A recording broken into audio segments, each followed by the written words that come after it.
Did you know that something as simple as mouth breathing could be causing you health issues? Hello, my successful and healthy earthlings. Mihaela Ragushia, naturopath and founder of the Natural Health Podcast. In this episode today, you're going to learn how to stop mouth breathing, but also why you should stop mouth breathing. We go through mouth versus nose breathing. Mouth breathing causes these health issues, and I name them all. And 3 tips to stop mouth breathing forever. And at the end of this episode, I'm also going to give you an opportunity to join our health and success oriented community by clicking below and joining the Natural Health newsletter.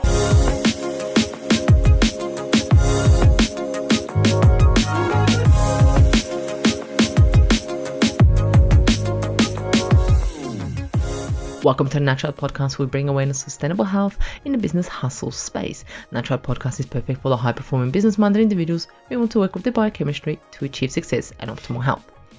It's Mondays with Mihaela. That's right, me. Thank you so much for tuning in. Absolutely love, and appreciate your support. Here on Mondays, I'm here to provide you with simple, savvy, and sustainable health hacks to optimize your health. In this episode, I am going to talk about mouth breathing. Yes, we have all been mouth breathing, or we have all done that before, right? Sounds crazy, doesn't it? Some do it every day, some do it only when they might have a blocked nose. But we tend to mouth breathe. But what is it, and why is it so different versus nose breathing? Let's get into it. Let's go into what causes mouth breathing first of all, right? There are many causes. Not just a blocked nose. Causes can include such things as nasal congestion caused by allergies, a cold, or even a sinus infection, enlarged adenoids, enlarged tonsils, evadiated septum, nasal polyps, even enlarged turbinates, the shape of the nose, the shape and size of the jaw, tumors, which is a bit rare, tongue tie, previous thumb sucking habits, and asthma. So if you're a kid who sucked your thumb, you actually may be a mouth breather because of that. And how do you know if you're mouth breathing? Some people sleep alone, or their partner just doesn't hear anything. How do you even know if you're a mouth breather? Well, snoring is included if you're a mouth breather. You wake up with a dry mouth, you have bad breath, you may have hoarseness, like that when you wake up and you have a really deep voice. You wake up tired, maybe even irritable. You may even have such things as chronic fatigue, brain fog, even dark circles under your eyes, maybe caused because of your mouth breathing. So what are the advantages of nose breathing? Because we looked at mouth breathing and now we'll look at versus nose breathing, right? Well, nose breathing through our nose, actually acts as a filter. The nose is lined with cilia, tiny little hairs, if you didn't know, which is actually filter. They filter the air we breathe before it actually enters our lungs. These tiny particles that would be able to enter the body through the mouth are stopped by these tiny nose hairs, right, during nasal breathing. So we are actually helping our body, right? We're reducing the things that we're exposed to, and so forth. Number 2 is it actually helps regulate our air temperature. These tiny hairs that line the nasal passage help to regulate temperature that we breathe before it enters our lungs. Because imagine if you're outside and it's really cold and you mouth breathe, your lungs are affected straight away. Boom, there you go. Whereas if we breathe through our nose, it filters that air and makes it warmer, right? Research published in Respiratory Psychology and Neurobiology refers to this as our nasal air conditioning capacity. Breathing through the nose ensures that inspired air is at the right temperature for the lungs, promoting proper lung function. So if you want proper lung function, nose breathing absolutely key. Number 3, it prevents dryness, right? When we breathe through your nose, the air is moistened before it reaches our lungs. But warming and humidifying air we breathe, nose blowing is beneficial for your respiratory system, may help you reduce the risk of common respiratory conditions like the common cold. So essentially, how amazing is that? So we've got acts as a filter, regulates air temperature if we breathe through our nose, and it prevents dryness. There's so many other things it does, including also helps calm the mind. So apparently, did you know that nose breathing actually helps calm the mind and the body, which is crazy because when we're present in a moment and we're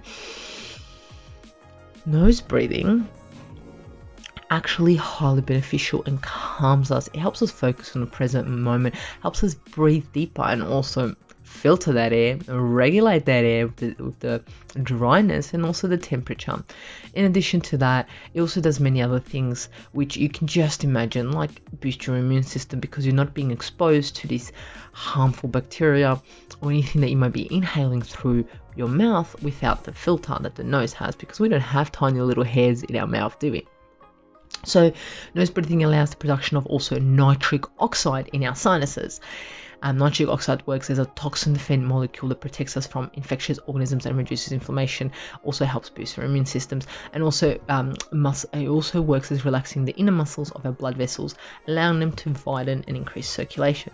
So essentially, I've just mentioned a lot of benefits of nose breathing. So we spoke about what mouth breathing is, and then we went into the benefits of nose breathing and why we should be actually doing it, which I had no idea. And then when you actually think about it, you go, wow, I'm actually filtering my air. I'm filtering my air, I'm warming it up, I'm keeping it moist.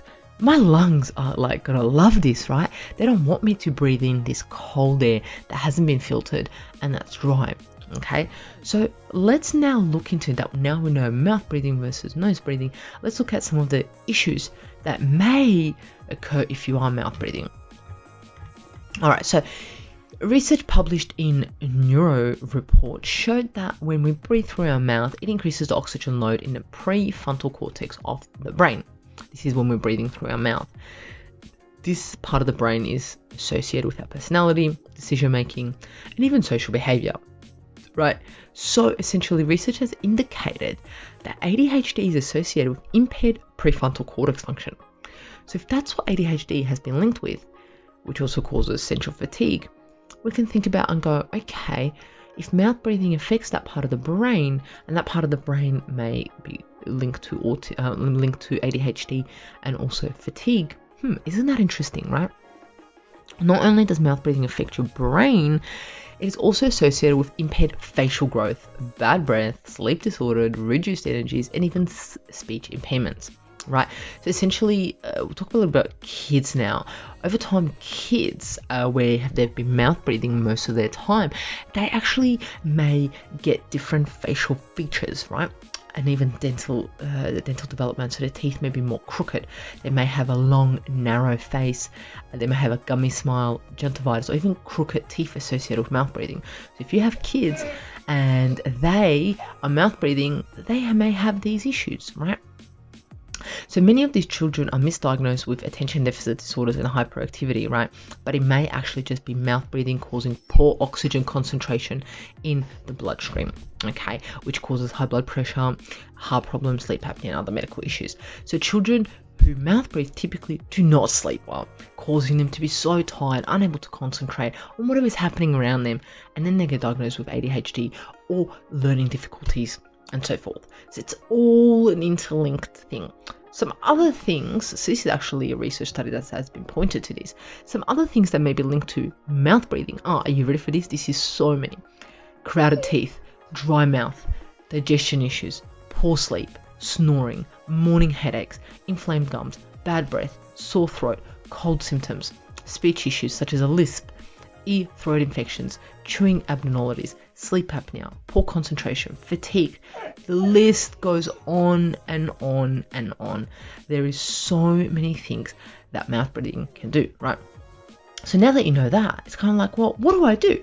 What are some 3 tips to stop mouth breathing? Here we go, let's go straight into them. Number 1 is keep your room and house free of allergens, because if our nose is blocked, then what happens is we mouth breathe, because allergens may stuff up our nose and our sinuses get inflamed, so that's blocked, so we're unable to nose breathe, so we start mouth breathing through it, right? So number 1 thing is, and how do you do that, is an air filter. That's number 2. Number 2 is having an air filter. So first of all, make sure your room is free of any allergens, so pillows, linen, anything that you're using, make sure it's allergen free, it's organic, it's cotton, it's the best quality. Anything that you have inside of the room, make sure that it is also not allergic, that you're not allergic to it, right? Have an air filter, a good quality air filter in there to remove any dust, anything that may be causing allergies, right? Or stuffing up your sinuses or your nose, so you're able to nose breathe. Number 3, and I've spoken about this previously, is mouth taping. Please talk to a health professional before you do this, or make sure that this is the right thing for you to do, that you don't have any conditions which may be affecting this, right? So I do mouth taping. I absolutely love it, and it's helped me breathe through my nose. I have one that I've spoken about, and it just covers the top of your lips and closes them together. It doesn't go over your lips, because I got a little bit anxious and I was like, oh my god, I'm like gotta not be able to breathe. But this one's amazing because it allows me to open up a little bit if need be. There hasn't been a need from what I know, but if need be, I can open it up.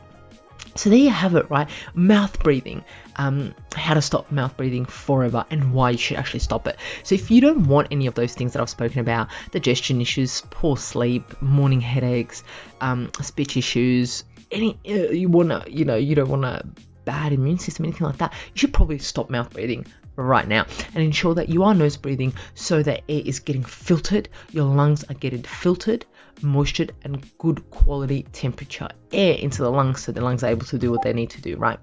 So there you have it.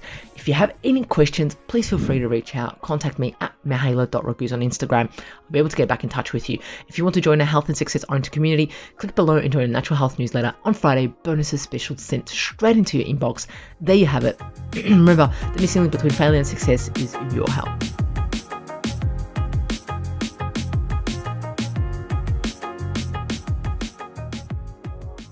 Content and information provided here is opinion of Mihaela Raguz and is for information purposes only and does not constitute medical advice. It is not intended to provide medical advice or take the place of medical advice or any current treatment you're undertaking. Consult your own medical professionals for any medical issues that you may be having. This entire disclaimer also applies to any guests or contributors to the Natural Health Podcast. It is advised that you consult your doctor or healthcare professional in relation to any health concerns you may be having. Mihaela Raguz does not take responsibility for any health consequences which occur from a person listening, viewing, or reading this content. And in the circumstances shall the Natural Health Podcast, Mihaela Raguz, any guests or contributors to the Natural Health Podcast, or any employees, associates, or affiliates of Mihaela Raguz be responsible for damages arising from the information provided on the Natural Health Podcast. By listening to this podcast, you agree not to use this podcast as medical advice to treat any medical conditions in either yourself or others. Please note, if you're taking prescription, do not stop your medication or start a new protocol, including but not limited to supplements, diet, lifestyle changes without consulting your doctor or healthcare professional. If you or any person has a medical concern, you should consult with your healthcare provider or seek other professional medical advice. Never disregard professional medical advice or delay in seeking it because of something that you have read or heard on the Natural Health Podcast or in any linked materials. If you think you may have a medical emergency, call your doctor or emergency services immediately. Neither Mihaela Raguz nor the publisher of this content takes responsibility for the possible health consequences of any person or persons reading or listening or following the information in the educational content.